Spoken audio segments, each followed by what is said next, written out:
Hello everybody, this is DarkSun9. If you like this video or found it useful, please hit that like button. If you don't want to miss out on our future content, hit the subscribe button. And as always, you can catch us on Twitch every Friday night at 9 p.m. Eastern Time for our live show. Now let's get into the episode. All right, in this episode, we will be revisiting the Dogman, a creature that has possibly been recorded in the accounts dating back to the time of ancient Greece and possibly the Holy Bible. While the origins of the Dogman are not known, there are still encounters from the creature in our recent past, even up till today. The many witnesses accounts have the Dogman standing anywhere between 6 foot to 9.5 foot tall, bearing the head of a wolf or a large dog. Many accounts describe them as seeming to be large dogs or coyotes, except upon further inspection they are significantly larger in comparison to their furry counterparts while moving on all fours. But this perception is quickly changed once the creature stands on its hind legs, showing the true stature and the realization that the creature has hands, not paws, at the end of its arms. The chest and arms are compared to that of a bodybuilder, with a narrowing down the waist. A tail can also be seen at the base of their backs, just above the hind legs. Now, that image is implanted in your mind's eye. Let's get into it. I'm drunk, here with Delph, Hello. and also with us today is Joedy Cook. How you doing? Joedy Cook is a retired U.S. Army and Iraq War veteran. He was a member of the Cincinnati UFO Research Group, ASK, but realized that his interests were more in the field of cryptozoology. Joedy has been studying the Dogman and Bigfoot phenomenon since 1991 and is the author of several books: the NADP Field Manual, Beginner's Guide to Bigfoot Research, as well as many other field guides to other cryptids. He founded the North American Dogman Project, Cryptid Seekers, as well as the Ohio Center for Bigfoot Studies. He is also the co-producer of the North American Dogman Project DVD documentaries, Wisconsin Werewolf, The Germantown Werewolf, and The Beast of Land Between the Lakes. Joedy has appeared on several television programs which discuss large primates in North America, including the History Channel's Monster Quest, Sci-Fi Channel Sightings, and Encounters in the Learning Channel's Top 10 Mysteries of the World, as well as Destination America's Mysteries and Monsters in America Today. Joedy lives in Cincinnati and can be seen giving presentations at paranormal and cryptid conventions across the state and Canada. We will talk about the North American Dogman Project, Cryptid Seekers, and tonight's episode we'll be talking with him and asking him about his stories and his organization's research. So, again, how are you doing today, Joedy? Doing good. Thank you. Yeah, well, on behalf of us, I would really like to thank you for being here. It's an honor. Oh, Absolutely. appreciate it. Thank you.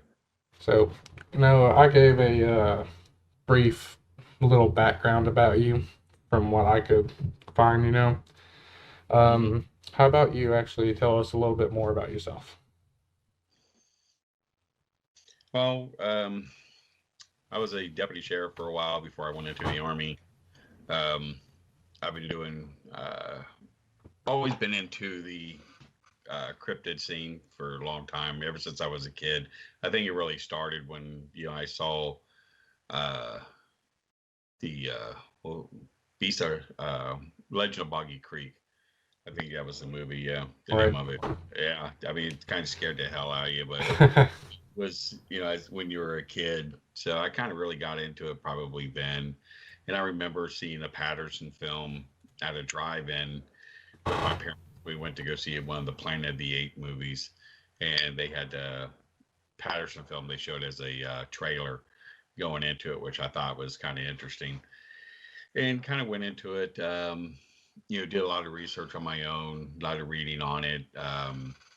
Got into a group in Cincinnati called ASK, which is Associates for Scientific Knowledge. It was a UFO group. So we had this was back in, like I said, the 80s and 90s when public access TV was like the biggest thing when you were promoting something like a show or something, because you didn't have cable at the Right. time. And we had a live TV show that we did the first Wednesday of every month, and we had guests on the show. We had a panel. You had people call in. Um, so we did that for about 8 years, and towards the last few years, we were getting a whole lot of Bigfoot sightings, different cryptid sightings, and so forth. So um, myself and George Claverson decided that we're going to go ahead and take on that part of it, and report it back to the show and stuff. Hmm. And that's basically kind of how I got into it. I was doing a lot of Bigfoot research in Ohio. Then I kind of expanded it out, and I kind of left the field, the Bigfoot field, because it really got political. It turned into a clique. It was always the same people, at every conference. They were never giving anybody, a chance, to, provide their information. And it was like a clique. And I just, it got to the point where, I just, left the Bigfoot field and said, you know what, I want to look into other things. And I Right. started into, the Dogman stuff, and, fell in love with it. And God, I haven't done Bigfoot research in probably since 2000. you know, Yeah, quite some time. Yeah, yeah, yeah. that's in 2000s. I wasn't even That's thinking about that kind of stuff. 11 years. Yeah. But that's basically stuff with the Dogman stuff, and found it to be a lot more interesting. The people in the field, are eager to learn. They're eager to share information, which is really good. You have some drama. Of course, you're going to have drama in every organization, but it wasn't to a point like the Bigfoot field where, like I said, if you didn't have the right last name, or, Or the a buddy social that was, status. yeah, that was doing a conference, I mean, don't get me wrong. I mean, I I like the guys from, Finding Bigfoot. They're good people. I talk to them, but you can only see them so many times, at a Right. conference. Right. And the thing of it is, it's you're hearing the same stuff that you heard at this conference last year, the year before, and last week. And it gets to a point where if you don't talk to new people and get new information, there's somebody out there that might be a nobody that has some of the, best proof or the best information.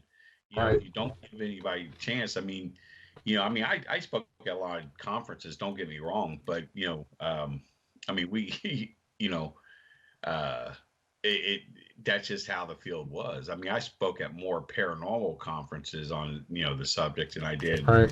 any cryptid stuff, because like I said, it just became one of these things where it's just, it's the buddy system, and Yeah. I didn't want to be a part of that crowd. So Right. It's like they wouldn't let you branch out to whatever you yeah, wanted to. Um, well, you actually, that was really good. You answered some questions that I had prepared, and honestly, that was awesome. So you okay, good obviously, deal. See you later. yeah, right. So you've obviously been a part of the crowd for a long time. Yeah, I've been doing this for 30 years. Right. You know, so yeah, I've been in it for a while. Right. So you were talking actually about people at other conventions, like the paranormal conventions, all wanting to know that, and then you said, what was it? That nobody could have like the most outstanding like proof, And there was actually something that I came across back in December. There was supposedly been a dogman encounter or a skunk ape encounter in Florida. Hmm. And it was on a TikTok page, but I was wondering if you've actually heard about any of that that's been going on. I haven't. I've seen some stuff on Facebook about it, but not a whole lot of information. There's been a lot of stuff in Florida, some really odd stuff other than the skunk ape stuff um, that's been taking place down there. But the skunk ape itself, it, that's an unusual cryptid. I think it's definitely, if it's a Bigfoot, it's definitely a different breed Right. of a Bigfoot, because the characteristics are more monkey-like than more human-like Yeah. compared to Bigfoot in the Pacific Northwest. And Right. he seems to be a little bit more aggressive, and that's the odd thing. Where you look at you know Bigfoot, if you break it down to different regions, um, east of the east of the uh, oh, I can't think of the name of the mountains now. Allegheny Mountains, rather. Right. It seems to be more aggressive.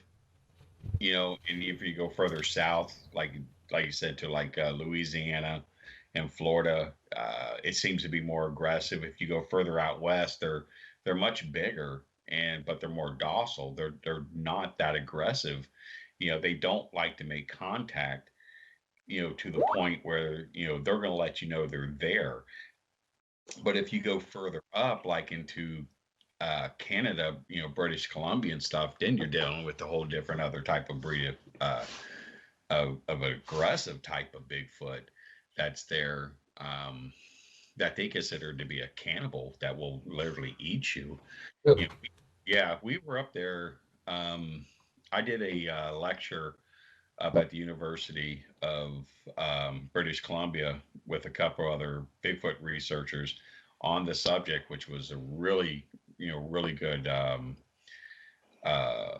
event. And, uh, you know, Renee DeHinden was there. That's when he was alive at the time, and told us, an area to go to, and a couple of us went up there, and the natives up there was, were basically like, you don't want to go any further.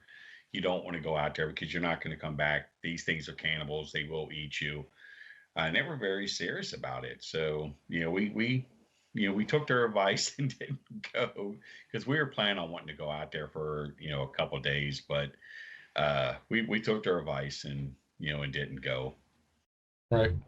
See, uh, that's crazy. I wouldn't have ever actually think about, like, I would figure a Bigfoot in like a bunch of different areas would have like different characteristics, but I wouldn't have thought like a whole, like, just completely different from like what you would think it is, you know? Oh yeah, I mean the skunk ape, like you said, I mean his characteristics is more of an ape, some type of like an orangutan or something, Yeah. to the characteristics of it. The hair is much longer, much mattier than your typical, you know, Bigfoot out west.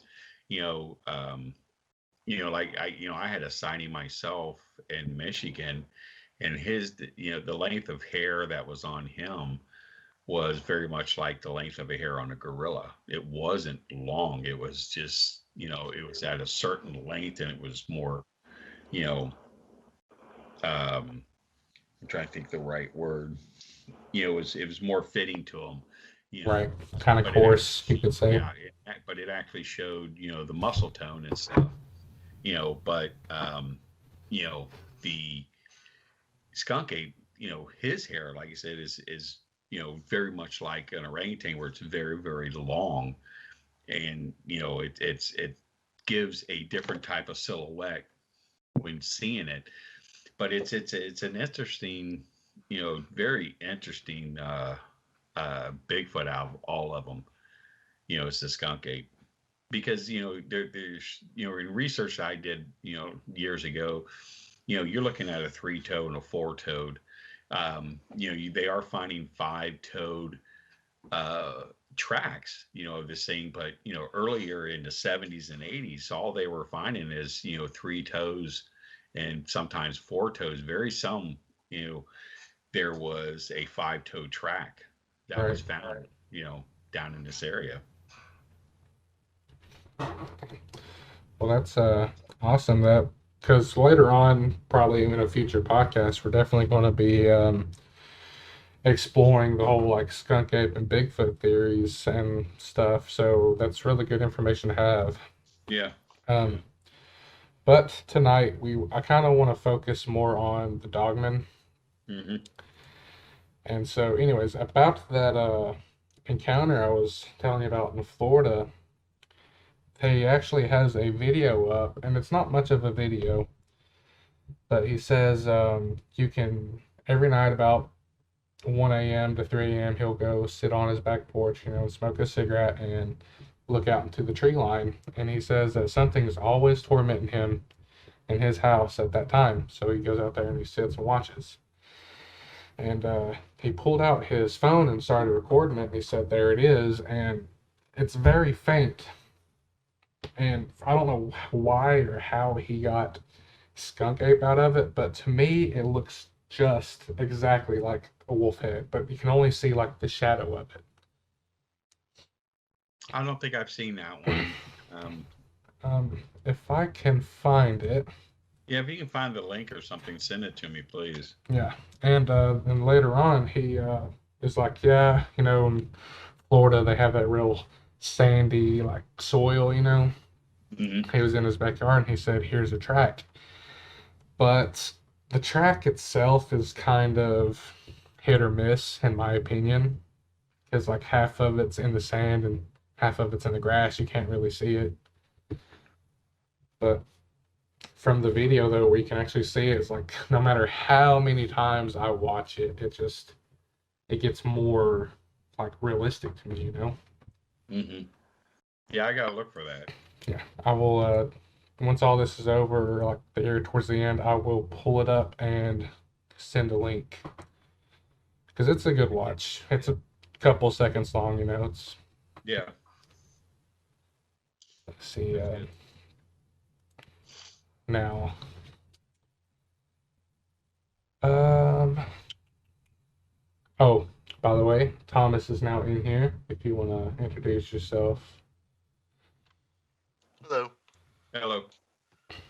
So, but anyways, this is now you got all three of us. I'm Dakota, then there's Michael and Thomas, and it was more their idea to start the whole like cryptid paranormal podcast stuff, and I was like, oh, I'm into that, and they're like, why don't you do it with us? And now here we are, and I'd say I love every minute of it.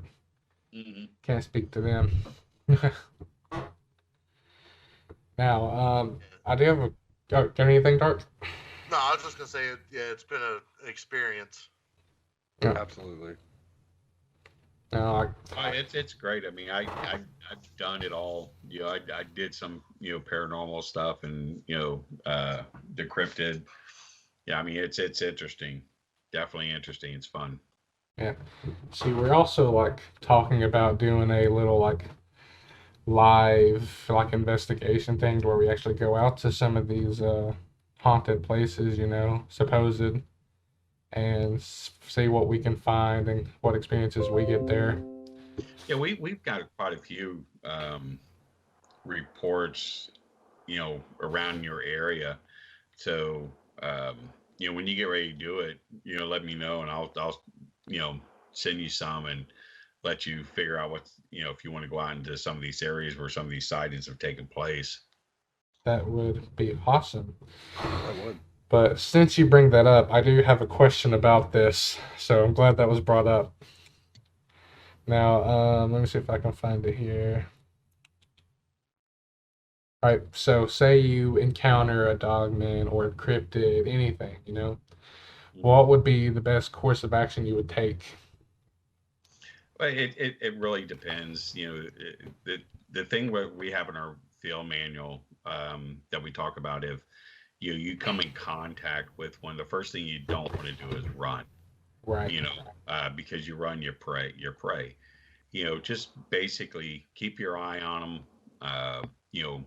Walk backwards. If you end up turning, just continue to keep turning back and forth. But keep a pace. Don't make eye contact. because especially if you're dealing with, say, Dogman, if it is definitely some type of a canine, canines don't like to be stared at in the eyes. Same thing with with a Bigfoot, being a primate. Gorillas, they tell you never look at a gorilla in the eye because it's a sign of challenge, of a Right. challenge. It's the same thing with canines. Canines are better off, where they can feel your fear. They can feel, there's something in there. And that's the biggest thing. Don't show fear, but don't show aggression also. Right. We tell all of our people, we are a non-kill organization. If you want to go out to the field and if you have a firearm with you, that's fine, but use it as a last resort. Right. We tell people, bear spray is the best thing to have. We have distraction devices that we carry to distract. Like one of them is it's kind of like a grenade a little bit, but it puts off a high pitched sound and strobe light. Okay, and what that does is it basically distracts the particular entity off of you onto that, and Right. gives you time to get out. So we really talk to you try to put it into people that just don't put yourself in a situation where you're going to put yourself in danger. When you're dealing with animals normally don't attack or kill unless they're hungry, and that's very much with all predators. So just be observant when you're out there. Right. You know, Because our actually our first episode for our podcast was Dogman, and there's actually so many amazing like Dogman sources out on the internet via YouTube. There's the Cloak Hedgehog, and then there's the Dogman Encounters Radio. Like so many great sources, and like some of the stories I've heard and seen is it's like it's what's the words I'm looking for? You just you're so struck with fear when you encounter it. Like how do you like negate that to not show all that kind of fear? well, see, the thing with Dogman, I mean, what we're finding out when it comes to encounters, especially the ones that let you see, them. Right. They'll come out in the middle of the road or something and let you see them. Is that there's always another one around that Right. either it's going to flank you from the side or from the back. Right. And we get plenty of stories like that. I mean, they're kind of like, they're like wolves, Yeah. and our velociraptors or something to that effect. Right. They let you see the one, and so where you're so Focused on that one, the other one comes. the Yeah. other one comes out and gets you. And we talk about that in our manual, and training and stuff that you can't, you have to watch your surroundings. Definitely have to watch your surroundings out there, especially dealing with this particular type of creature, because they go in packs, they go in groups, and that's how they hunt. So I mean, like you said, the resources are out there. There's a lot of different stories out there. There's a lot of different stories out there. I just All right. I just can't, I just shake my head at, All right. when it comes to some of these stories that these people are telling. Could they be true? Yeah, they could be true, but some of them are just so far Like, out. yeah. It's unbelievable. We're getting ready to film a show about Land Between the Lakes. All right. Yeah, so we're going to be down there this summer filming this for a network, and now we got it's about the massacre at LBL. If you're familiar with that, correct? No, I'm actually not. It's the first I'm hearing about it. Okay, back in about 1982. There was a massacre that took place at Land Between the Lakes, of a family being killed by a dog man. It ended up in one of the camp spots there, ended up killing the father first, dismembering them. The mother and the two children were inside the RV, trying to protect themselves. It got into the RV, ended up killing the mother and the son, but the little girl they hid in the back bedroom, and it was able to get in there and get the little girl. So there was another group of people coming down the road that was, looking for a camp spot, and they saw the father laying out there dead. They saw the RV completely ripped apart. So they went and contacted the rangers at the welcome station there. So the rangers show up. No, they didn't. The rangers didn't show up. They ended up calling the local law enforcement because I don't think they had rangers actually were there at the time Right. this happened.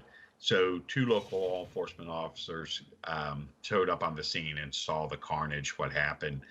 And at that time, other jurisdictions are starting to come in because of the call, ambulances and so forth.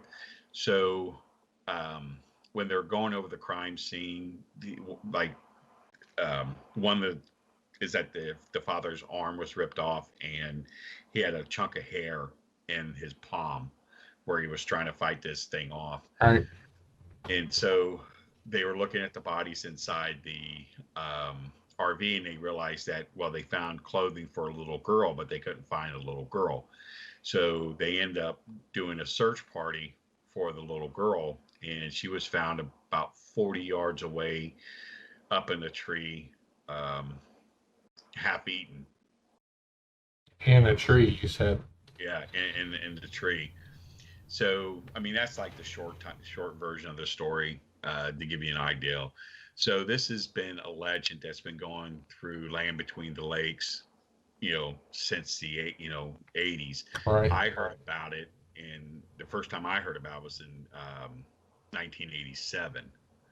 Was the very first time I heard about it and started doing investigations on it, because I talked to other police officers who said they were there and took me to the site and showed me where it happened. And so we're going to be doing a show, about that. But just recently, there was a gentleman that came forward to a friend of mine who has who does a lot of Dogman research. I think he might have a show he does every once in a while. But this guy says he was a survivor of the attack. So I can't really go into too much detail on the story because it's something that's being looked into. But if it's true, it's a complete 180 of what everybody knows about Land Between the Lakes. Right. The whole story. I mean, it will just completely blow it up. Yeah, so it's something we got to watch and find out for ourselves. Yeah. But like I said, it's his detail of the story, is pretty much similar to the original one, but a couple different turns in it. It doesn't make too much sense, but it's.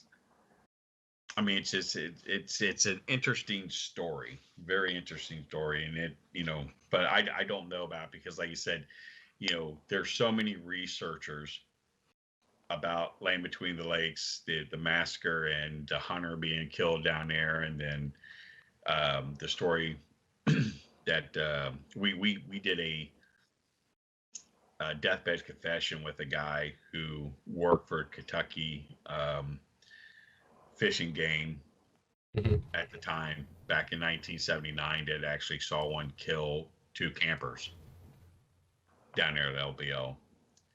So we have all these different stories, about it, but none of them has ever changed throughout the years.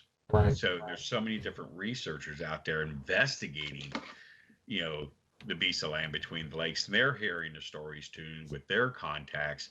And so, if you have, 30 researchers and they're all getting the same information, and then a new story comes on, it's a complete 180, it's kind of hard to sit there and think that, well, maybe, this guy might be telling the truth and we all got the story wrong. And if we all got the story wrong, then that means all of our contacts and witnesses lied to us, Right. you know, and stuff. So I don't know. We're just, it's one of these things we're looking into, and I know they want to talk to him on the show about it. So we're waiting to see what's going on. So like I said, I can't give a whole lot of information about it, but it's kind of a little teaser there, something to definitely look forward to. Yeah, actually, I'm glad you mentioned that because I've never heard of, that in general, and that you're going to do a show on it, and the information you gave us is like, it makes me want to watch it. It's like, well, it's like it's a thriller. The Cloak Hedgehog, she has some videos on YouTube, and she has one on the Land Between the Lakes, which is really good. She did a lot of research on this story, and she goes and tells the history of Land Between the Lakes from the 1700s, and that's one I would definitely look up, and that would give you a good brief of what's going on at Land Between the Lakes. Right. Yeah, so it's definitely something I'll probably do as soon as we're done with this podcast. Yeah, it's a good story, and she talks a lot about the massacre in there, so that's good. Yeah, since you brought up that the Dogman supposedly made it into the RV and the camper and all that stuff, and all these other stories I've heard, it's like the Dogman has a good sense of intelligence. I think they have common sense. It's the same thing with Bigfoot. I think Bigfoot has common sense too. Most cryptids, it's the same thing with humans.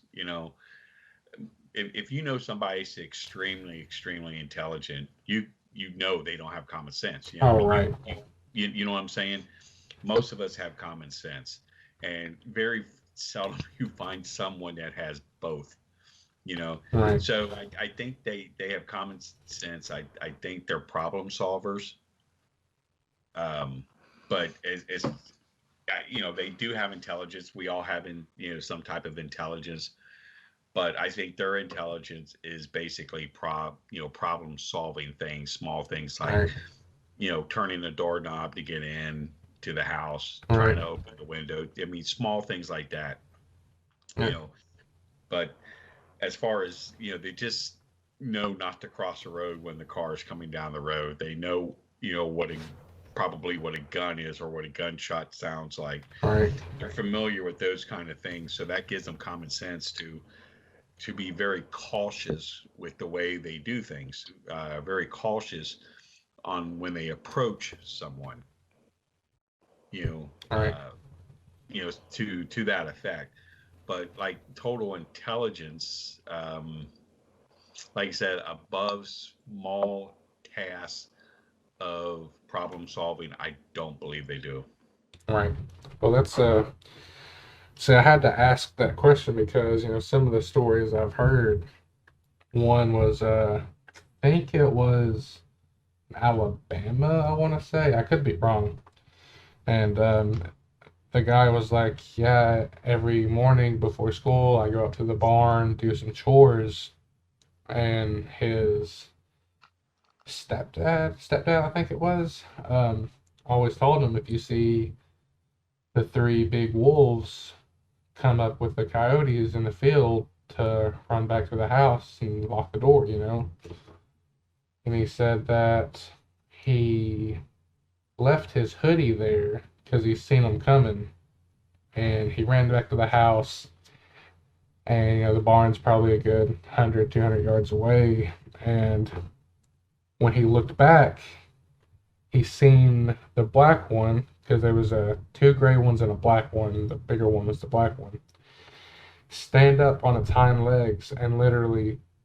just pull itself, like hop over a fence, it's probably 5 feet high, and go into the barn, come out with his hoodie in his hand. He said then it looked at him and gave like a grimacing smile, like not like a smile, but like that look that that. Right. He said, well, after that, the bus came, he got on the bus, went to school, and his stepdad came and checked him out. He said it was kind of unusual because normally he'll know about it beforehand. And when he came back, stepdad asked him what all happened at the barn this morning, and so he told him. And once they got back to the truck, he could smell that god awful smell, like flesh, meat, urine. And his dad pulled out the dude's hoodie on his back out of the bed of the truck, and the dogman supposedly peed on it, like marking its territories, like you're Right. marked. I know you now. Right.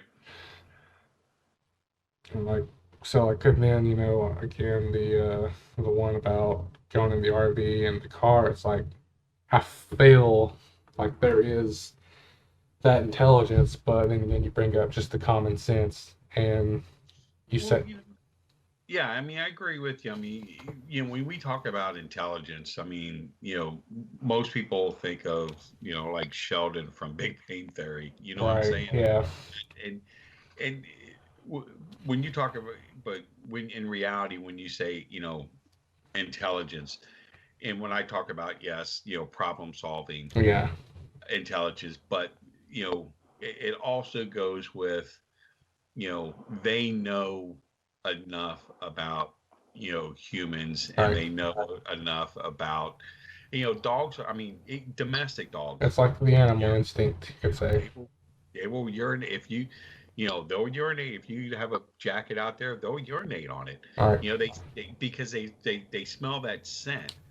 And either they can look at that scent as a threat or something to that effect. Right. Even in your home, okay, if you have a large dog, and you have a wife or a girlfriend, that dog's gonna, is gonna be in competition for affection with that female, with you. Right. And there's going to be competition there. I mean, I've got a large German Shepherd, and if I'm sitting on the couch with my wife, he gets in the middle of us. Right. Or if I'm hugging my wife or something, and he comes in, gets in the middle. Because that's their nature. It's a competition type Right. thing. And when you deal with like this particular thing with this guy here, with his sweatshirt, that's competition. That's their territory. Right. And they're letting them know that he was there. That's not unusual. We've heard plenty of stories like that where they have done that. Some of them have been basically more, urinating on the furniture, outside of their home and their porch, or on the side of their vehicle or something to that effect. Taking bites out of a tree, frontal bites out of trees in front of the house, or scratching, leaving some type of marking, letting them know that they're, this is my territory. Right. So it's just again, animal instinct and common sense. Yeah. It's both, Right. if you have to understand this, if this animal survived, its species has survived for 100 years or probably more. Right. So yeah, there is common sense in order of survival, and there's intelligence also, to the point of survival. But like I said, I don't think they're extreme. I mean, if they were really extreme, then they can communicate verbally. That's intelligence. Right. Yeah. There's nothing to that effect where we have ever heard anything like that where they have tried to communicate, verbally with someone. So right. They would say they like communicate via action, looks. Through action. Yeah. We've had some that they felt they were communicating through telepathy and things like that. Right. But nothing to the point where it is made any type of verbal speech.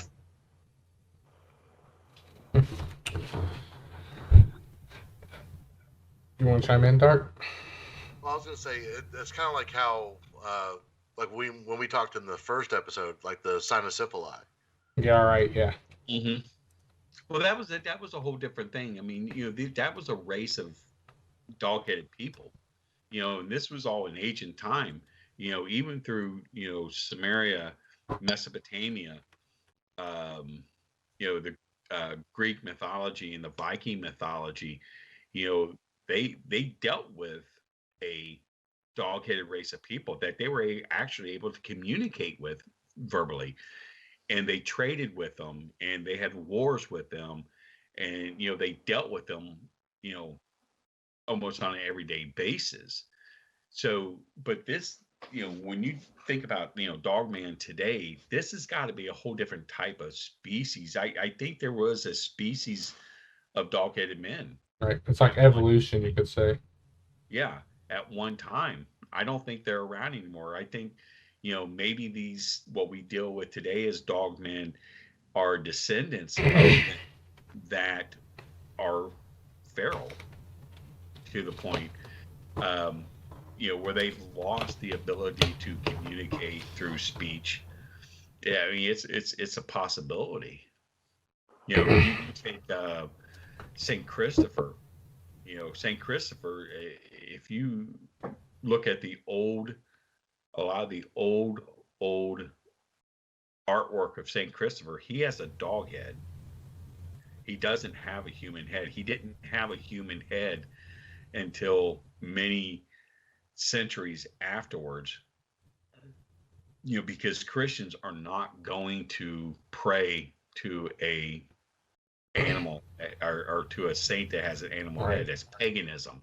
And the Catholic Church kind of got away from that years earlier.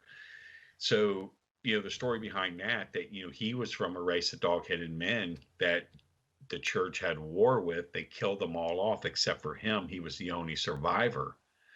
And he was captured, and he was kept prisoner, and he was taught Christianity, and he became, more docile with them. He became more communicated with them, and end up, creating a bond with, with the church, and end up becoming a saint. Right. So like I said, I mean, there's even the original artwork of the Vatican where he has it, the artwork, he has a dog's head. Yeah, I see. I'm actually pretty sure I've seen that before, and I'm glad you brought it up. Yeah, I've got copies of all the original art, with it, with the dog's head. So it's interesting, but they end up putting another head on him, which is a human, which gray hair, kind of balding on top. More supports like the human beliefs. Yeah, what a Christian looks like. Yeah. So that's very interesting stuff. Yeah. See, I got another question for you. Now, what questions phrased weird. How did you decide to set up the structure for your organization? The North American Dogman Project. Well, I started it back in like 2006. I gave the organization, gave a name. I really didn't go online with it until like 2016. A lot of the research I was just doing on my own, right? Gathering. So there was really no structure there. Adam Davis and David Jones were researchers that I worked a lot with, and we decided, we're going to go ahead and create an organization so where we can try to use a database to put these sightings on, trying to get as much information out there from different people, different stories, finding out, different parts of the country where we're having sightings. And so we came up with the North American Dogman Project, and it started out, really fast, right. And we had a lot of people wanting to join. So we said, okay, how about let's start chapters in each state. So we start booming. We're getting chapters in all the states, and then we have people in Canada. That's really interesting. So, okay, we have chapters in Canada. We're getting stuff in South America. They want to join. They want to start chapters, and we got chapters in South America. Now we got chapters in Europe. We have chapters in Australia, New Zealand, Asia. We even have 2 chapters in Africa. So we have chapters in just about every part of the world right now. Right. So we have close to about 700, Yeah. members that are researchers and investigators. So we're getting pretty much stuff, a lot of stuff around the world. When COVID kicked in, it a lot of stuff kind of went down. Right. Because a lot of people were just not out in the field. So that's how our structure basically is, set up. We wanted to have an informational, center, so where we can gather as much information, categorize it into different groups, which would either be flesh and blood, supernatural, or even Right. extraterrestrial, depending on what the report is, and then break it down from there. So, and like I said, within 5 years, I mean, it's really jumped up to where it is today, which is kind of remarkable. Right. So you talked about you having all these chapters around the world, 700 members, which I remember reading, which is phenomenal. That it's kind of hard to imagine this many people wanting to take action and see all this stuff. And it's an awesome thing that you all got going. So I was wondering, what would one have to do, to join the North American Dogman Project? Because on the site, if I remember when I was looking, you all have the membership frozen, like kind of stuff you have to do to become a member. Well, the membership was frozen because we're redoing the site and so forth. There was a lot of stuff we were doing, and we were so far behind with our reports and people joining. It was just so hard getting everything caught up, and by the time we were getting close being caught up, we were right back where we started again. So we kind of put a froze on it to get everything caught up, get the membership information, get everybody on the list so we can get the list out to everybody, so everybody knows who is who throughout the world, contact information, things to that effect. It should be off now, the membership freeze. If it's not, I'll make sure, because like I said, I think we just took it off just recently. But you just go onto the site and join. Let us know what state you're in, so that way we can get, because here in the United States, it's broken up to 5 regions. Right. Okay. So depending on where you are, we'll get you in contact with your regional director, and then your state director will get in contact with you, and they'll get everything set up. We'll get you your copy of your field manual that you'll need, and a couple other things, get you set up so you can get your ID card, things to that effect. Right. See, I'm glad you brought that up, because Thomas was really interested on how he could get one of the field manuals. And to be honest, I would love to try and get one on that too. So becoming a member is definitely something that I would look forward to trying to do. Right. Yeah. And the thing of it is, I mean, we have quite a few people in Kentucky. I don't know if we even have a Kentucky state rep anymore. Someone either Kentucky or Tennessee or Virginia. I can't. One of them just left, and so forth. So I have to find out, to make sure I get you contact information. But if it's still up, just let me know, and I'll get your information. We can go ahead and get it on there. That's not going to be a problem. And the thing of it, the manual, it's in PDF form. we did it that way so you can go ahead and print it out on your own because it'd be a lot cheaper. Right.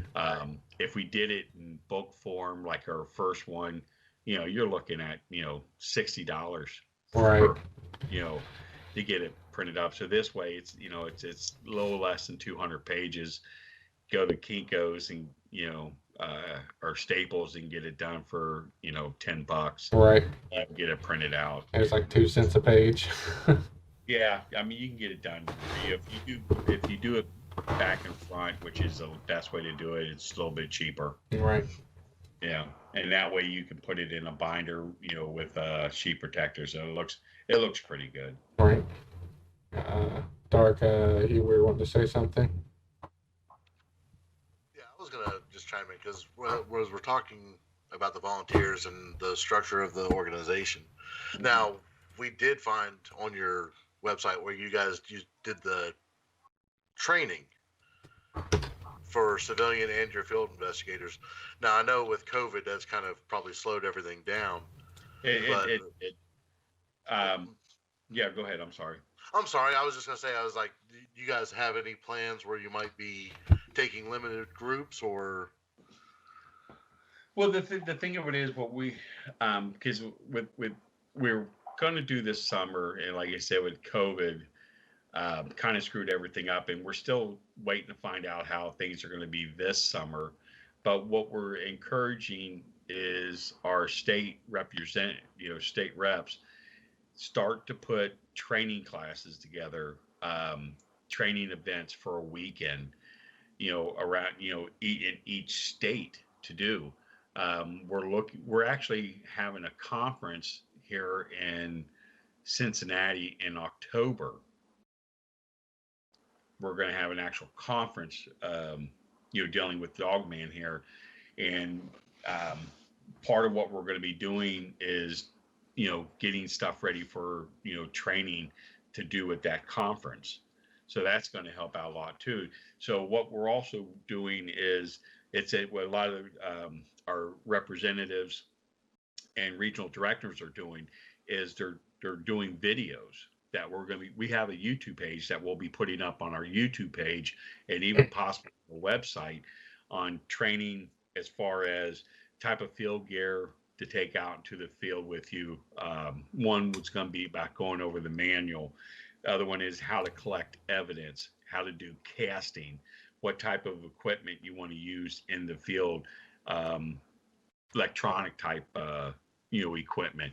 So we're in a process of doing this right now. A lot of these regional directors are putting a lot of this stuff together right now where they're actually filming. So hopefully within the next month or 2 months, we're going to have all this information up on the website. So in the meantime, you can do that. But our goal is to actually do in-person training out in a particular area in each state, so everybody will be able to go to it. For like you said, if it's 2 days or 3 days long, it'd be well worth it. And we even tell groups, if you live, say, in Lexington or Louisville, and there's 5 of you there, that's members of the NADP, and if you all want to get together and hold a training for yourselves, that's fine. Go ahead and do it. Document it when you do it, so you can use it as a training tool with somebody else in a different part of the state. Right. When they have theirs. So, like I said, we had a lot of this planned out to do this past summer, but like I said, COVID screwed us all, and we're hoping that this will be over soon, where we can get out into the field, because we were even wanting to do a national training here in Ohio, for about 4 days, where everybody can come in throughout the state, different parts of the state, and come for this training. But that we were planning on doing that last year, but it's with COVID and stuff, it just messed everything up, on that.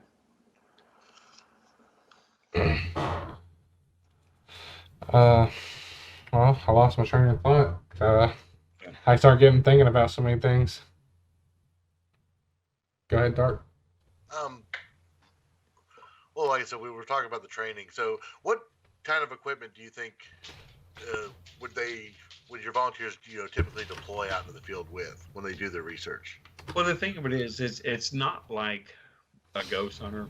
Mhm. Guys have Right. so much different type of equipment, and it's the same thing. Kind of with us is the best thing we use when we go out to the field is obviously you have a video camera, you have trail cams that you set up in a different area while you're out there.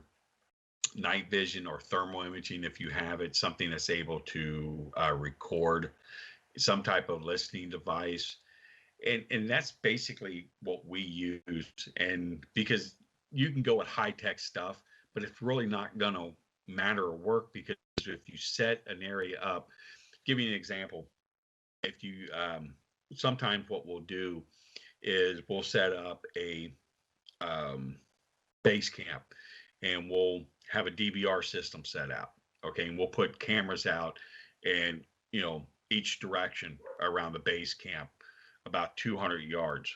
Okay, so if we go with a Wi-Fi system, you're able to go that far, or even if you use the wired system, I think the farthest you can go is maybe 100 feet, with that.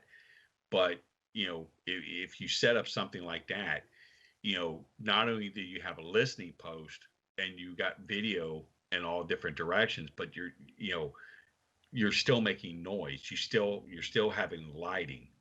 Okay. And if there's anything out in that area, you could scare it off, but also you can also bring it in out of curiosity too. Right. You know, so we don't use that much. We do in an area um, on certain occasions, but most of the time when we go out to the field, we'll go set trail cams up, and we'll set a bait trap up. So we'll have like 3 different trail cams on the bait trap. Okay. So then we'll go into a different area, and what we call like a listening post. You would go out to an area, you would sit there, you would listen to see what's going on. You'll be able to communicate with the other people that's out there that's doing the same thing, and you're out there with night vision and thermal imaging, and you're just scouting the area. you know at night, this is how you would do it. You can't go out searching for physical evidence at night, because you're going to miss so much, or you're going to step on it and destroy it. So that's how you do like a nighttime investigation, and you have the gear. Now daytime basically is you're going out there with either a video camera or a regular picture style camera. You would take some type of listening device like a Bionic Air or something to that effect, and you look for evidence. You look for tracks, you look for hair, you look at the environment. Has the environment changed? If something tore down, you look for markings on trees. And that's how you do like on a daytime investigation. So you'll have like each researcher has a field kit, and you have your evidence bags, you have your um, plaster casting, you got your measuring tapes, um, you got your field manual in there, you got your field book. You can sit there and document everything down that's on there, and whatever other stuff you want to have in there. And other researchers will bring what they call like a bio kit. Basically, that is for hypothetically if you're out and you come across a body of one. Okay, so we talk about the first thing you don't want to mutilate the body. You don't want to cut the head off, cut the arm off, or something like that, and say, okay, here I got physical evidence. You'll go to jail for that. You know, so you don't do that. What you want to do is take hair samples from different parts of the body. You want to take hundreds of photographs of it, different parts of the body. If you're going to look for DNA, I tell people the best way to do it would pull a tooth, because a tooth carries a lot of DNA. Right. That way, you're not doing too much damage to the body. If you're able to draw blood samples, take nails, take a nail sample. Um, another thing we talk about is have paper and an ink pad with you, so you can put ink on the palm or the bottom of the foot and put it on the paper, so that way you have a image of what the dermal ridges might look like on the hand, or the dermal ridges might look like on the foot Right. of the animal. So we talk about a lot of that stuff. So, you know, everybody's prepared for when they go out to the field. You know, they may not carry their whole field kit with them. I mean, mine's very huge. I'd leave it in my vehicle. So if, you know, I see something, I end up carrying flags with me, Right. Just mark surveyor it. flags. Yeah, so you can mark the area so you know to go back to it. Um, you know, because that's a lot of equipment to carry out into the field. So this way you're able to mark the area, you go back, you get what you need, and you go back out there.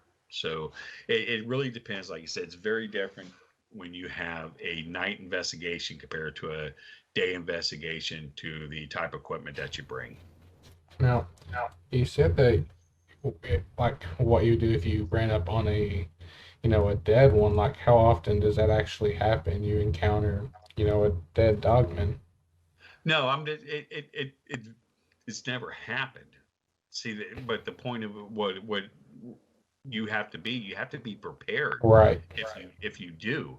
So, and that's why we encourage having some type of a bio kit that you're able to do that. Right. Right.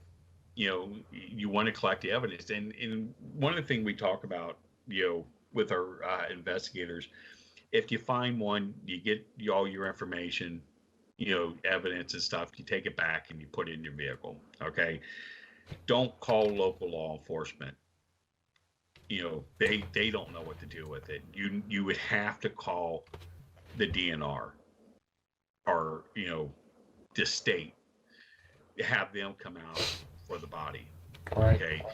And here's the thing: when you do that, I tell people, when you call them and have them come out and you show them the location of the body, you have people out in the field hiding and videotaping it happen. All right. Because they're not going to sit there. They're going to like, well, we don't know anything about this when you ask about it. So you got video evidence, you know, of them coming in, looking at the body and carrying the body out. And it also protects you, you know, also. So we talk about that. Um, but like I said, there's never been where someone has ran across a body, but there's always that possibility Right. that it could happen. Okay. So that actually leads me into my next question, which is, have you experienced any form of suppression or denial of information through public means? If so, to what capacity? What was that again? Have you experienced any form of suppression or denial of information? So, like you said, say you come across the dead body, and you call them to come get it, and it's like, oh, they're denying that that ever Oh, happened. yeah. I mean, I've written the U.S. Forestry Service under the Freedom of Information Act, you know, 3 years ago, and still have not heard anything from them.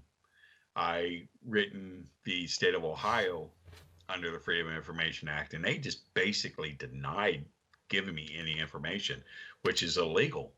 Right. They have to give you, they have to provide that information, you know, but they just blatantly said, we're not giving it to you. So they know that there's something here. So, and what are you going to do? You're going to fight, you know, the state Right. to get the information? You'll go broke before they Right. and they know it, and they know it, you know. So this is what you deal with. It's like the FBI, you know, it's got 2,000 classified documents on Bigfoot. Yeah, just denies all information Yeah, existence that ever happened. yeah, it's crazy, you know. So that's part of the problem that you deal with. You know, sooner or later, you know, the information's gonna come out. It's gonna be more open. You know, I mean, you look at the Bigfoot stuff now. You know, it's getting, people are starting to recognize it as what it is, and people are protecting it. You know, states and so forth. You know, Dogman's a little bit different because it's an apex predator. So you're looking at something a little bit different here that I seriously doubt that they're going to come out and protect. Right. So you say that it's like an apex predator, but like a lot of the stuff that I've seen and read, it's like it's pretty docile of a creature, like not really aggressive. What, Dogman? Yeah. You said Dogman? Yes. There have been a couple reports that where it's not been aggressive towards people, but it's very few and in between. The large majority of them have been where it is shown aggression. So there's more of that than they are of non-aggression. Right. But like I said, you're dealing with a predator, and predators don't normally attack if they're not hungry. So it could have been one of these situations where, it wasn't hungry and it didn't find you a threat, so it didn't treat you as one. Right. So, we talked about, hidden evidence. What's like have you or your organization experienced any kind of like hate or like what's the words I'm looking for, like hate on your beliefs or your mission, like Any kind dislike? of ridicule or Yeah. anything of that sort. Oh Yeah. yeah, I mean, of course you get ridicule. You get it all the time. You get people that don't believe in it. You're always going to have someone that it just thinks that you're just full of crap. Yeah, we get that a lot, but we ignore it Right. and so forth. It's you're always going to have a troll out there that until he has their So like gotta see it to believe it, yeah. yeah, it's and that's what it is. You got a lot of people that sit there and believe that it's a demon, it's biblical type thing, and then you get the ones that just tells you need to leave it alone, Right. Yeah, you have them out there, trust me. So let's see.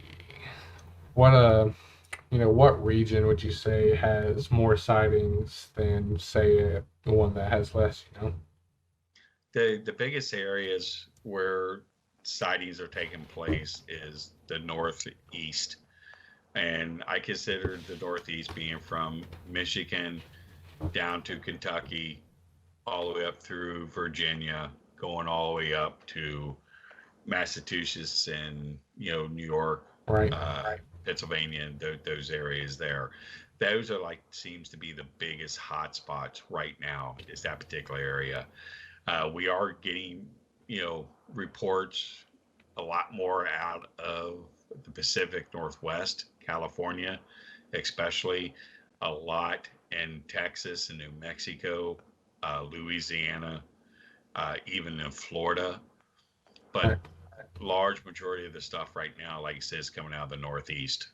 I see those areas that you said, like California, Texas, Louisiana. Those areas are so like vast and like still like untouched areas, So it's like I wouldn't be surprised that there's more there that to be seen that hasn't been seen. Exactly. There's, even in your state of Kentucky, there's parts of that state no man has ever stepped in. Oh yeah, 100%. So you have that everywhere. So these things, they're going to stay as long as the food source is there. They're going to stay. Right. So, and that's the biggest thing. See, and one thing that gets me is I remember reading on, I think it was the Cloak Hedgehog, they got that the map that marks a bunch of encounters. I remember seeing one smack dab in the middle of Louisville, and like I don't know if that was just like, hey, this is where I'm at, or this is where I actually seen it type of thing. And if if that is it, it's like these things could be literally lurking in your backyard under your porch and you wouldn't even know it. No, I mean, if I live in a residential area, and they we had woods along the river, and they tore a lot of it down, and they built a park there. But there's still one part of the woods back there, and people who go hiking back there has actually seen it. This is, like I said, 100 yards away from my home, where they've had sightings over there. And this is in a residential area with, you know, State Route 50, one of the largest or longest road in the country, Right. Heavy traffic and stuff. I mean, these things have been seen. So the possibility, it's just, they're seeing a lot more, believe it or not, around residential areas and communities than they are actually deep in the woods. Right, because I guess that would make sense because less place to hide in the middle of the city than the vast forest. Mm-hmm. Yeah, they can blend in, as a large dog, and no one would, give it a second look. Right. So it's like in the intro, the Cody counterpart, and it's like I remember I was hunting one year. It was just a couple of years ago, actually, and before I was even really big into Dogman or anything. I was hunting early in the morning, and gray light hit, and everything's waking up. I'm looking out over this ridge and this field, and there's this massive, massive, biggest coyote I've ever seen, and when I say massive, I mean this thing was probably a good 400 or 500 yards out, and you could tell that it was massive, and it makes me kind of like think is like, was that a coyote or could it have been a dogman? But it's all speculation at this point because it was years ago. Real definitive proof of anything. But Yeah, there's been some pretty big coy dogs that's been found in Kentucky. right, I see that would make sense. Yeah. Now, speaking of like investigations and stuff, like what criteria do you use to scope of an investigation into reporting sightings? Like that's so what criteria? Basically, what information do you determine that makes something worth investigating? Just a sign, hear tell, any evidence? It really depends on, we investigate a lot of stuff. I mean, if you get a story that happened like 10 years ago, we'll take the report. But if we haven't had anything out in that area in 10 years, we don't normally go and get boots on the ground. Right. Okay. We just go ahead and add it to the database. If it's, like you said, if it's something that's recent, we get people out into the field. It's like the incidents that happened this past summer, down here with the animal killings in Kentucky. Right. Our Kentucky team went out and did a lot of good research and talked to a lot of people about that. So it really, like you said, it really depends on, the circumstances of the report. If it's really worthy about, with going out there and actually trying to find some type of physical evidence. I had a good question. Oh yeah, speaking of like the animal killers in Kentucky, I want to say a few years ago, there was a boy killed, like a little boy killed in Kentucky. I want to see if I can find that real quick. Yeah, that was just this past summer. Yeah, and it was like nobody can like determine what done it because obviously it was an animal that done it. That literally. We had our people go down there and do the investigation. Okay, now this kid was 110 pounds. He was dragged 400 feet up a hill. Right. Okay? So what our investigation team found, is that the people in the area, they know that there's something going on, but they won't talk about it. The law enforcement says that it's a dog fighting ring and one of the dogs killed the kid. Okay, dogs, when they attack something, they attack it on sight. They're not going to take and drag, a 110-pound kid 400 feet up a hill. Yeah, and it's a big hill too from the And it's a pictures. big hill. It just doesn't make sense. Now when the animals were being killed down there, they're saying, oh, somebody, the DNR is like, oh, somebody was slashing its throat. No, no one was slashing No. its throat. No large animal like a horse is going to let you get near him and hurt him, Yeah. Without it trying to kill you. Right, because they can animals like that can sense ill intentions. Yeah, they can fight, and they use their front hoofs and they use their back hoofs to fight, and they can hurt somebody, terribly, but they know what's going on, and they're trying to put off a bunch of BS to the point that it's something other than what it is, Right. and it's not adding up. Well, with all that going on, have you all thought of trying to like dive deep into, like a big investigation into that, or just gonna let it go with the dog fight, and people not wanting to talk about it? They are. We're still looking into it because there's still stuff happening down there. Right. To this day, there's still stuff happening down there. So it's just, what are you going to do? I mean, you're beating your head up against a wall trying to deal with, these people, about, this subject that just doesn't want to listen to you. Right. They don't want to take the time to listen to you. They think people people are going to be scared. Of course they are, but people are not going to be out in pickup trucks, going around trying to kill some, search parties looking for this thing. You know what I'm saying? Right. And they always want to come up with an excuse. Well, that's what this is. Right. So it's crazy.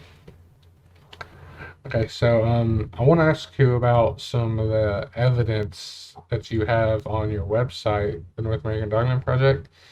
Because I'll tell you, man, I look at this stuff once or twice a week without, just because, like seeing all this stuff, it piques my interest. But the one thing that I cannot wrap my head around, no matter how many times I look at it, is the dogman in the lamp, standing in the lamp behind the truck, but the negative picture of it. You know which one I'm talking about? The dogman behind the truck. Here, I can screen share and show that. I think, yeah, right here.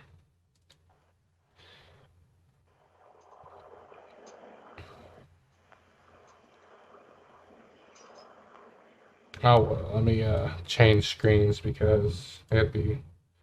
Oh, that one, yeah, that was in England, yeah. In England. Yeah, that was in the UK. I want to share again. I just want to move it to where everybody else can see it on the Twitch page. So yeah, like, what are your thoughts on it? Because to me, it's like there's parts of it that look so amazingly real, but then there's like a small part of it that to me is like not, Well, the thing of it is, the picture, in one of the pictures, it's shaking its body. Where it's kind of blurry. Where I guess it's shaking. Yeah. See, I didn't even think about that actually. That's new insight. Yeah, it's actually it's shaking its body.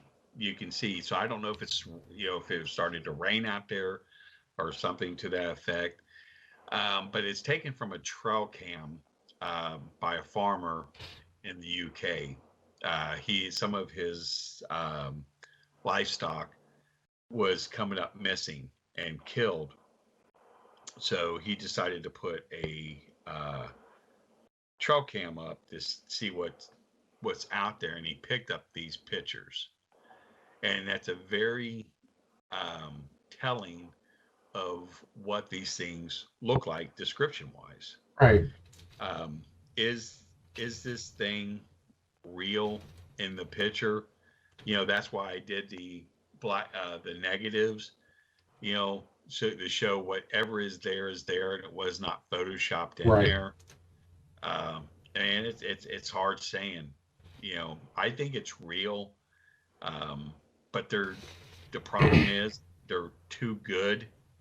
They're too good. Exactly. That's what I was looking for. But we did, like I said, we did some metadata on the photographs. We found whatever is there is there. Okay, Right. nothing was photoshopped into the pictures or anything to that effect. Okay, could it be somebody in a costume? It very well could be somebody Well, in a see, costume. that being said, it's like the digitigrade feed tells you that it's not. Right. I mean, the shadows all line up. You know, it's basically staying within one area there. Um, he got 3 good pictures, but I want to see the pictures before and the pictures after. Right. Like of the terrain itself. Yeah, you know, um, but like I said, they're interesting, very interesting pictures. Well, Dark, is there anything or Delph any of these stuff in the evidence you would want to ask him about? Uh, no, we like I said, the biggest thing was just the Finn werewolf picture. Yeah. Yeah. Right. Yeah, like I said, it's a very interesting picture. The guy, seemed to be very forthcoming, truthful.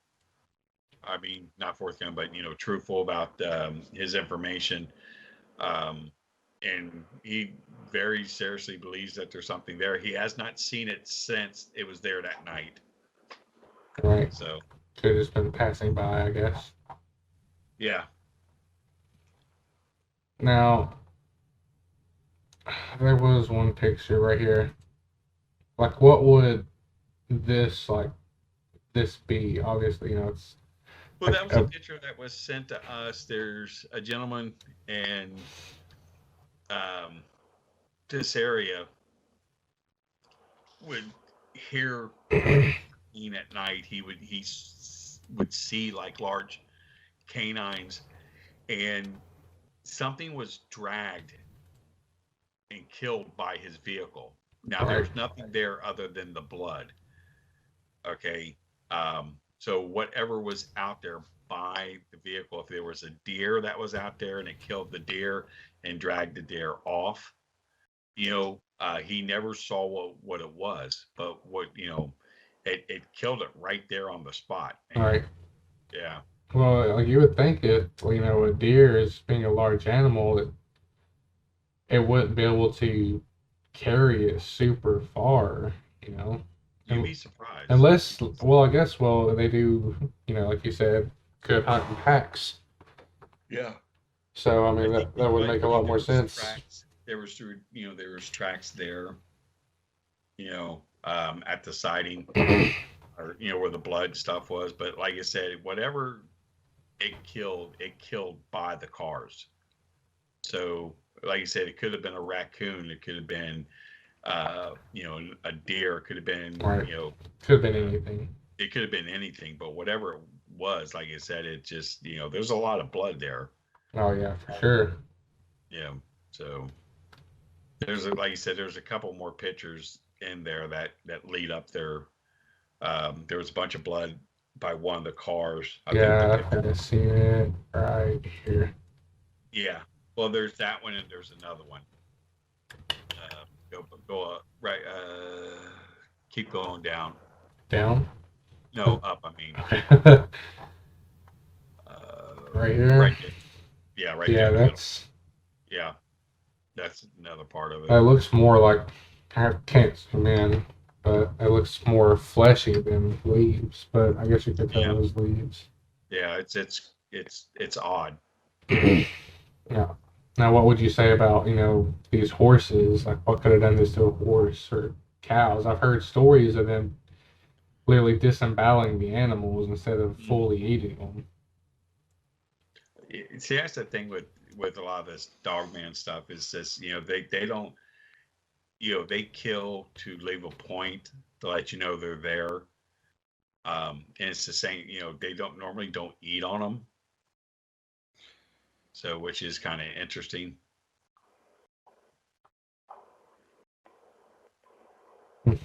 Well,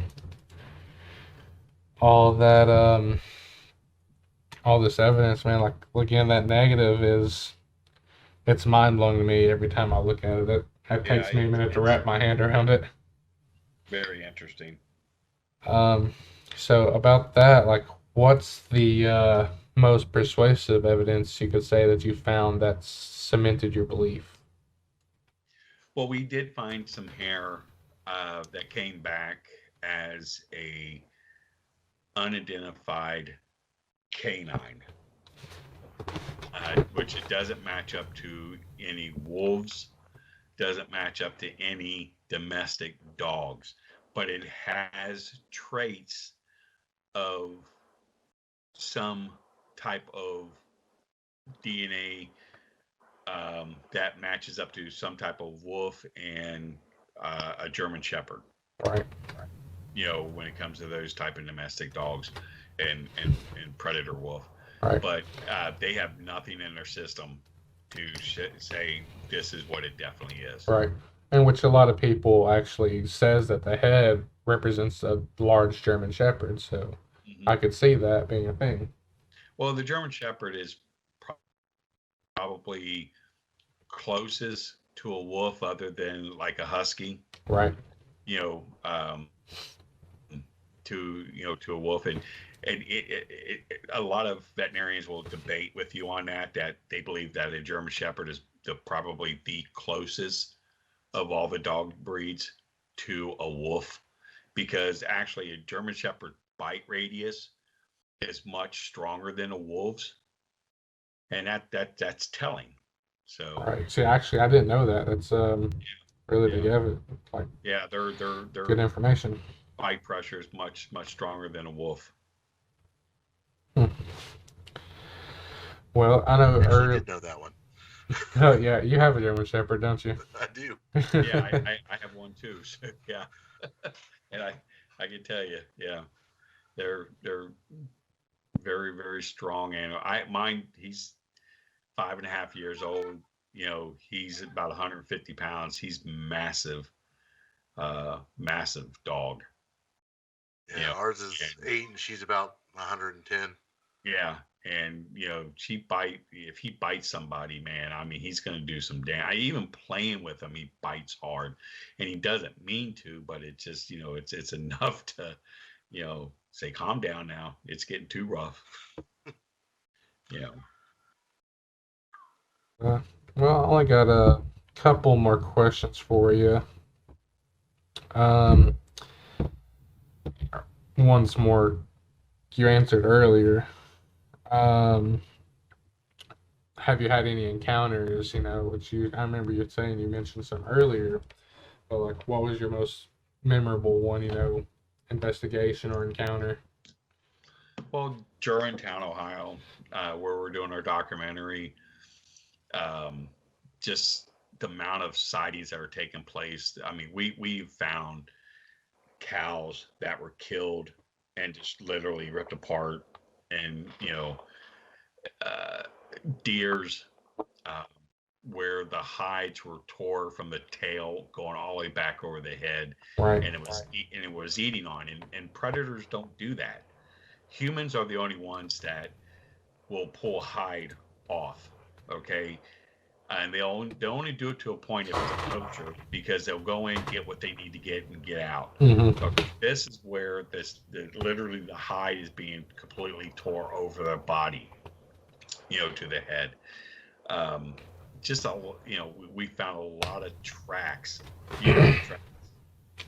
Uh, the amount of reports of what people are seeing in this, up there in Germantown, and it's something that's been there since the 1970s, and it's one of these things like Bray Road, where everybody knows about it, Right. everybody has seen it, they knew about it as a kid. That's probably been one of the most best stuff that we have that's coming out of Germantown. Right. Now that was an investigation you had, but like, what would you say if you had any like big encounters, like close up, face to face with anything? Oh yeah, our organization has had one of our the Vermont state rep. He was and this was even on um, uh, Terror in the Woods. They interviewed him for that. He was out with his wife, and they were had the trailer with them. They were going camping, and something hit the side of the trailer and busted a light. So he gets out and looks, and he sees a dog man standing back there, and he had a 357 Magnum on him, and one flanked him from the right, and he shot it point blank in the chest, and it didn't affect the animal at all. Right. And he was able to get away. That's very, very terrifying encounter that one of our team people have met, actually had an encounter with. The other one was the Jedediah National Forest, which one of the pictures were on there of it. A guy was hiking in the woods there. He was a sci-fi enthusiast and very much into Star Trek. And there was an area there where they filmed a couple of episodes of Star Trek, and he wanted to go and look at the area. And as he's walking, there's two people off up to his left, in a little cove there, standing there, and he sees them. They say hi. He says hi, and he keeps walking. Then he hears a scream, and he goes back, and he doesn't see them, and he sees this large dog standing there. He goes, "It's not a bear. I know what a bear looks like. I see bears all the time when I'm up here." But he said this was like a werewolf, and he took a picture of it with his cell phone. And he said he never saw those two other people that were standing there, so he doesn't know what happened to them. And he sent us the picture. So our California team went out and talked to him. They actually looked at his phone. They did, brought their equipment out, did metadata on the phone to make sure that, nothing was photoshopped or added in, or if it was a fake photo. And whatever that guy saw was standing there. Whatever he took a picture of was there. Right. The GPS shows it being there. The metadata shows it being there. And that's a really good picture. It's kind of blurred, but like I said, it's a really good picture of what people are seeing. Right. See, I got that up on screen now, actually, so I'm gonna share it with you all. I'm assuming it's this one that you're talking about. Yeah. Yeah. See, to me, that's just that's the original picture. Yeah, I look at this a lot, and to me, it kind of does look like just a black bear standing on its hind legs. But the more I look at it, the way the body like narrows down towards its legs, and the legs thin out, it kind of tells you otherwise. Well, the thing of it is, black bears don't stand too much on their back legs. Oh no. They normally don't. And the thing of it is, black bears' ears are rounded. Okay. These are pointed. Yeah. You can look at the arms. Black bears. And the thing about black bears, when black bears stand up, okay, their paws are always out front because they're going to go right back down on them. They're not down to their sides. Okay. They're always out in a front position in front of them when they stand up. And if you notice on this particular picture, you know, his right, or excuse me, his left left arm is bent. Yeah, you can tell it's bent. That well, yeah, it's left there, yeah, and Yeah. his right arm is down to his Directly side. to the side. Yeah, so and you can if you look at the bottom part, how his bottom waist is angled, Mm-hmm. his knees are bent. Yeah, it is true. Okay, so there's definitely something there, you know, and that part by the mouth is not open. It's just there's a leaf there. Yeah. See, I didn't think it was an open mouth. I was like, this has got to be the snout, you know? I didn't. Yeah. His snout is behind that leaf. Oh, okay. So that's just another leaf. See, I was thinking like it has like a white snout, you know?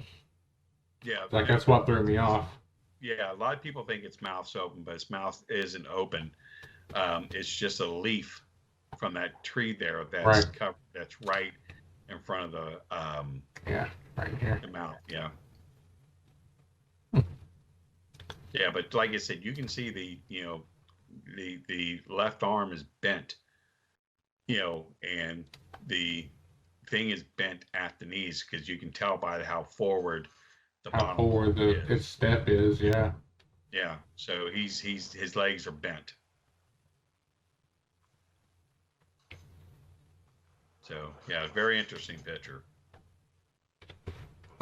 Now, do you have anything you found in the evidence here? Or is this just like all stuff that you know, your team members have found? A lot of it's ours, and a lot of it, like those cast news prints, those are ours. That horse, that is from one of our investigations.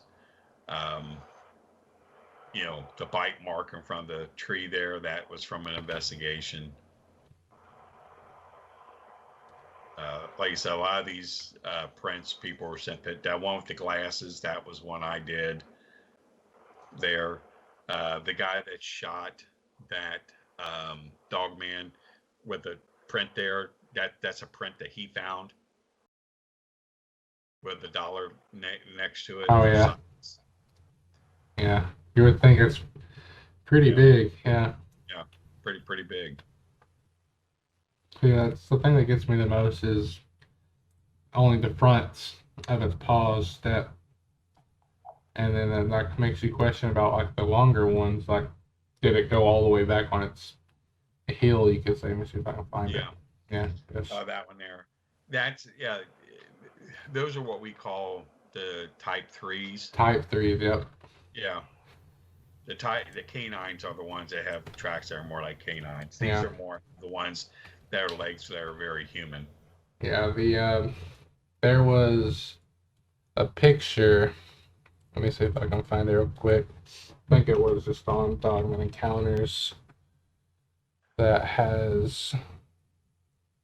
shows you the different types in the pictures. And the type 3 is just, it blows me away. It's like unthinkable, you know? Mm-hmm.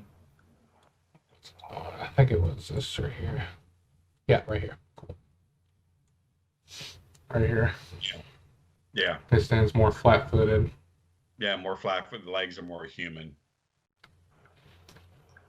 It's like, actually, Thomas was telling me a story. It was a while ago. What was it? It was here in Kentucky about the animal pen being completely ripped apart. You remember that, Art? Oh yeah, that was give me a second. I'm trying to remember. The Gateway Paranormal Society was actually, I went to one of their conferences, and it was actually, they kind of chalked it up to like a more of a Bigfoot sighting, but it was literally in, I want to say Mount Sterling, Right. or between Mount Sterling and Winchester on Highway 60. Mm-hmm. And when they actually showed the prints, it looked more like a predominant, more of a paw. But basically, the side of the house had a goat enclosure, and it was just chain link fence, and they put it up on there, and they had goats inside the pen, and whatever it was big enough to take the chain link fence posts and bend them in the front. Right. So it was probably, from the picture, I would say it was probably about 4 foot wide, and they grabbed the poles in the middle and was literally, it bent them in to the middle to pop the gate open. Yeah, that's not uncommon. I mean, we even had stuff in Ohio like that where something was strong enough to pull bars in order to get in. Overwhelming strength. But I actually had a question. When you were talking about your team member who had to pull the 357, literally one of the previous episodes we talked about, it actually sounded the Sherman Ranch story, the Skinwalker Ranch. Oh yeah, see, I was thinking about that, and I just didn't bring it up. I was just wondering, could this be, I'm trying to figure out how to phrase it. Could this have been like a misidentification, or not so much like a misidentification, but the Skinwalker legend meeting up with the actual Dogman? Well, that particular case, they described it as what a dire wolf looked like. When you're talking about the one that came up to them and let them pet it and everything. Yeah, one of them fed it, and then it went after one of the cows in the corral there, and they shot it quite a few times. Mm-hmm. Yeah, they described it as what they thought was a dire wolf, which was a very large wolf. Mm-hmm. Now, we've talked to people there at Skinwalker Ranch that have seen, like Dogman type characteristics. Now, outside of the Skinwalker Ranch, we've done investigations there, and there's a whole lot of sightings and reports of a large canine creature around the Skinwalker Ranch. Now, we reached out plenty of times to the Skinwalker Ranch and, say, can we come up and investigate? Can we help you investigate these canines? And, they don't want nothing to do with it, man. All they want to worry about is the extraterrestrial part of what's going on there and the strange phenomenon stuff, even though that, they have armed people there and they're seeing large canines on that property. It's just it's one of these things it's not in their interest, even though they see it, even though there's evidence, it's just not part of their interest. They rather look at something that, the cow mutilations, the, lights in the sky, the UFOs, the different type of paranormal activity that's going on there. That's all they care about. It's the old scientific part of it. So, but there's definitely something there. Definitely something there.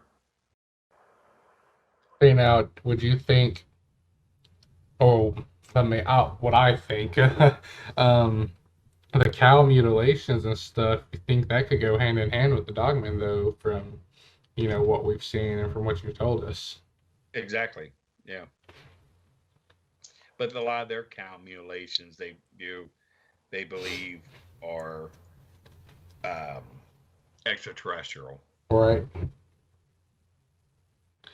And there was a story that Thomas was telling us when he was doing the Skinwalker Ranch, how it was like melted, and whole different subject, but like thinking how. No, it was I think the cattle mutilation part of that one was it was the surgical cuts with the actual intestines, and basically all of its innards were like completely taken out of the animal.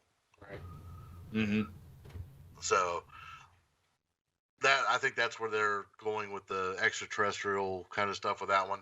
But there was the account that you're talking about where the it was the removal of the tongue, but there was a brown substance, and the ground was like Singed or dried singed. out. Yeah, the grass was like dried out and everything like that. Right. I think that's what you were looking for. Yeah. Yeah, you get a lot of that, some of that stuff. Now, like in some of the mutilations that, we're finding and our teams are finding, there is blood around from where it was killed. But like when you talk about like different parts of organs coming up missing and things like that, that very well could be the extraterrestrial part, because I don't think any of that stuff would relate to Dogman at all. Yeah. Well, It'd be one big straw that we'd have to suck it out with. Yeah. Definitely. Well, coming up on our 2-hour mark. So, Thomas, you got anything you want to add or ask, or what about you, Michael? I don't have anything. I mean, if Mr. Cook would like to just wants to talk about anything he wants to talk about, that's fine by me. I'll sit here and listen. Yeah. What about anybody in chat? Anybody got any questions? Feel free to let us know so we can ask them. If not, again, whatever Thomas said, talk about anything, we'll gladly listen. No, if you guys got questions, go ahead and feel free to question. Now, actually, I have another question about the joining the North American Dogman thing, because right here it still, it says it's frozen. Yeah, I have to talk to our tech guy, because I thought for sure we pulled that off the other day. He may not have a chance to go around doing it. But yeah, just like I said, give us a couple of days and we'll get it off there. So, is there more to it than giving your region name and where you live? Is there like, hey, membership fee or anything you have to pay? No, there's no membership fee or anything like that. Only thing we really ask is to definitely, please be proactive. Get out to the field, and get get the manual, read the manual, get out to the field, do the investigation, get a team together, in your area. And that's the best thing right now, what we tell people. We are going to start putting out a newsletter. We had a newsletter that we've done before. We ended up stopping it because, like you said, with the COVID stuff, it was just so hard to sit there and trying to get things to go and get the information out there, because there was just nothing coming in. Right. So now we're going to start the newsletter back up. You'll end up getting, with in your email, monthly newsletter that's going on. The regional directors definitely they send emails out at least once a week as updates what's going on in their area, if there's any new reports or sightings or anything to that effect. They keep everybody up to date, and so that's what you'll look forward to. Like you said, definitely get a PDF of the field manual, any some information on to get your IDs. That's up to you if you want to get your ID done or not. We highly suggest it. it's very easy to do. To get we have a format set up. All you have to do is just put your picture in and type in the information that you need, and we give you the information who to send the ID to get it printed up. There is a charge for the ID because we go through a third party to do it. It's a really nice two-sided hard plastic, kind of like how a credit card is. Right. So it's really nice.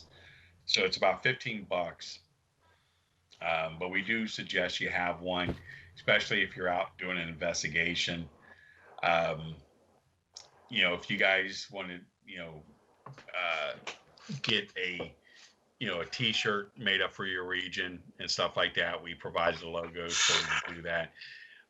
We were thinking about getting T-shirts made and selling them, to members, but it's too costly to do it. So it's probably better off for the teams to go ahead to do it themselves. Right. So, yeah. So I've had 2 questions come through. One was you mentioned you're doing a documentary about the Dogman, and they want to know when and how it's being released. We had a Kickstarter, and we're in a process, like you said, with COVID, kind of threw things back. A couple of our witnesses had COVID. The area that we were doing a filming in, they had some issues that were going on with that.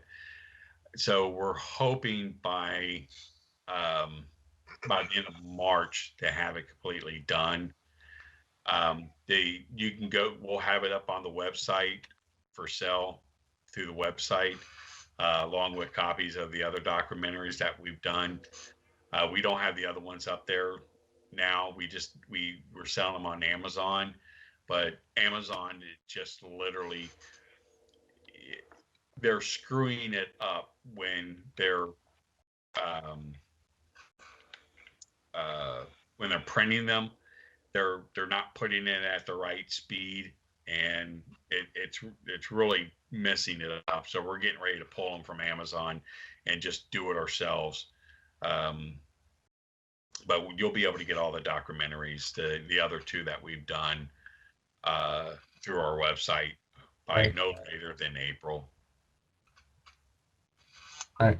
So actually, I have a follow-up question on that one. What are you able to disclose the name of the documentary or what it's going to be called when it comes out? Oh, it's called The Beast of Anthony Road. The Beast of Anthony Road. Yeah, Beast of Anthony Road. Basically, like you said, it's going to deal with the amount of sightings that took place in that area, the different encounters. There's one particular individual where it's actually been stalking him, and it's also been stalking him at his home. All right. So we have, like I said, a lot of reports or a lot of interviews from people who have seen this thing back in the 70s when it was called the Butter Street Monster. All right. Growing up as kids, we're going to show newspaper articles that's been about it, recordings. There are going to be some dramatizations, of it. We have a guy who's a special effects artist, made a really beautiful costume, really beautiful. I mean, this thing is, basically Hollywood made, of a werewolf that we're using for the documentary to do dramatizations. It's going to be really good. It's going to be a good documentary. Like I said, we were hoping to have it done actually by December, but like I said, with COVID, right, area that we were filming in was locked down for odd reasons. They knew that the area.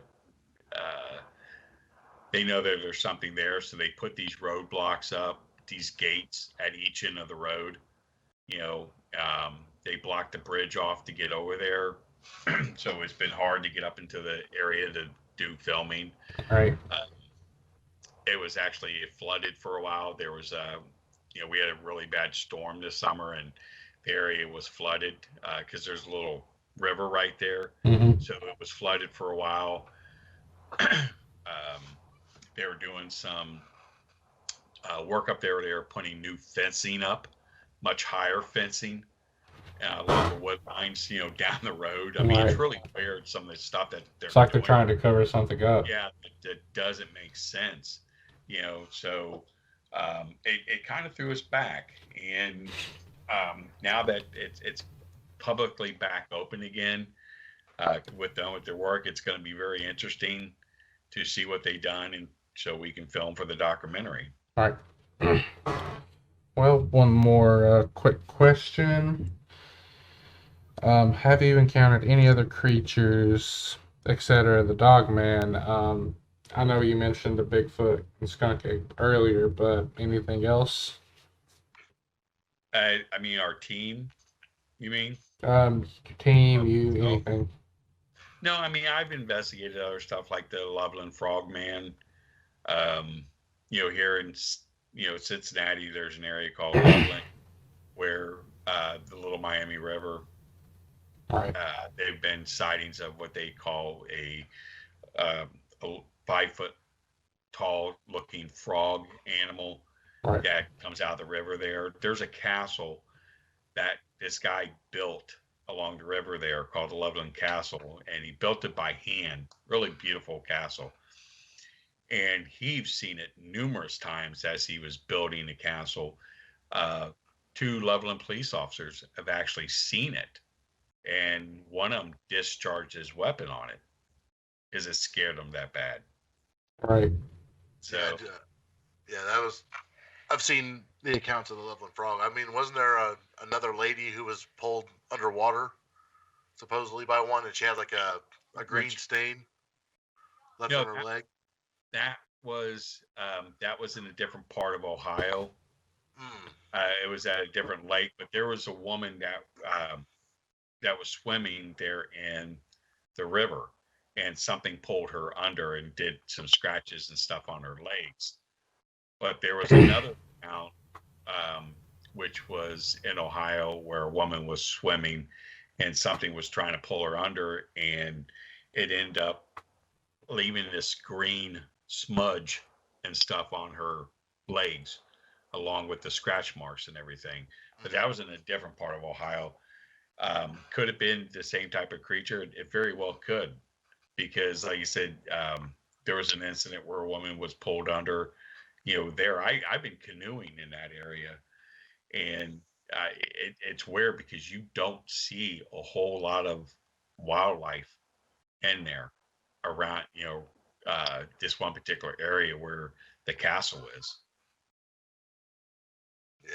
Yeah, it's kind of creepy. The things coming out of the water, that's probably the creepiest thing. Creepiest, definitely. I guess that about wraps it up for me. I don't see any more questions coming through. Oh, quick question, completely irrelevant from everything, just because I'm having a bit of a dispute with it right now. What do you think about the Goatman? That's I'm gonna be honest with you, that there's 2 cryptids I really have issues with. Okay, and the Goatman is one of them. And I'm glad I'm not the only one. And the rake is the other. Those are the 2 I really have issues with.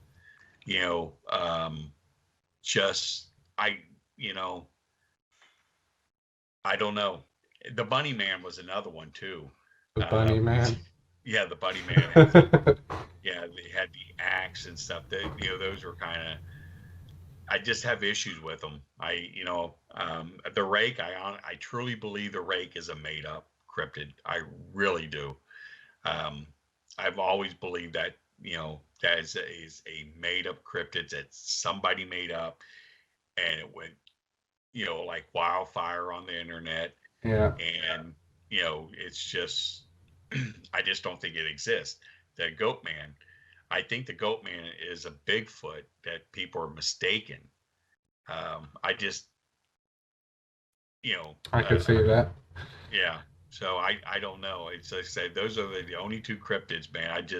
I have major issues with. Yeah, I have found that I really, really dislike the goat man. Yeah. Yeah, just I just like I said, I won't even bother doing an investigation on a rake or a goat man because I just don't think there's nothing there. Right. See, for me, the rake, I don't know.